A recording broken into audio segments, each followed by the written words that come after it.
Yo, what is good, Mets Nation? Welcome back to Mets Media. This is Richie, and in this video, I want to talk about the trade that the Mets did yesterday that is a very underrated move from the New York Mets. No, it is not a blockbuster crazy thing that's going to impact us this year, but it is a move to bolster our farm system that we know Brodie Van Wagenen did not really value at all. So before I hop into the video, just want to mention, if you guys are new to Mets Media, make sure you hit that subscribe button. I'm posting a lot of New York Mets content all the way up to spring training, all the way into opening day. A lot of stuff here on Mets Media. So if you guys are new, don't forget to hit the subscribe button. And also, if you enjoyed the video, don't forget to thumbs it up. With that being said, let's jump right in. So as you guys know, there was a 3-team trade and the New York Mets were actually involved. The main headline of the trade is sending Benintendi to the Kansas City Royals. The Boston Red Sox wanted to move him, and the New York Mets got involved. And what they did is they traded one of the prospects they got from the Steven Matz trade.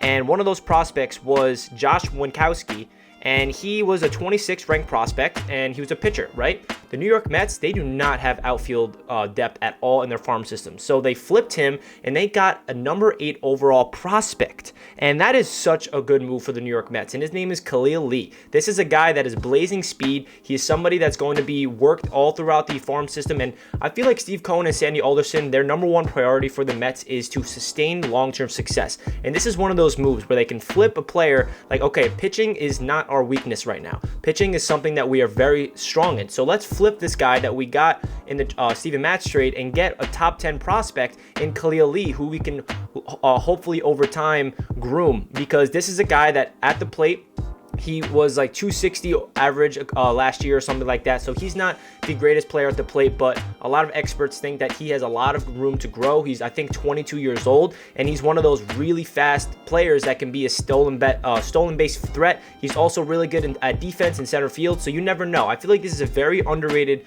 trade for the New York Mets, because what we did is we flipped a 26th overall prospect, and we got back somebody who is going to be number 8 on our farm system. And as we know, we only have 3 outfielders in our top 30 prospects on our farm system. That's really bad. We do not have outfielding depth at all. So this is a very good move and very underrated move. This is not one of those moves where we're like, holy crap, we're going to the World Series this year. This is one of those long-term moves where they're just trying to flip assets, be really smart, be forward thinking into the future, because what this New York Mets front office is trying to do right now is, yes, they're trying to go all in and win the World Series this year, but they're trying to build a foundation within the organization that is going to set themselves up for the future. And as I mentioned earlier, we all know Brodie Van Wagenen did not value our farm system. He traded away everybody to bring in guys like Robinson Cano and Edwin Diaz and all these guys, and our farm system is depleted. We see Jarred Kelenic is like the 4th overall prospect in the entire MLB now. I'm not going to get into that trade because it still haunts me to this day, but this is just a very solid move, and I want to make a video about it. Also, some Mets news.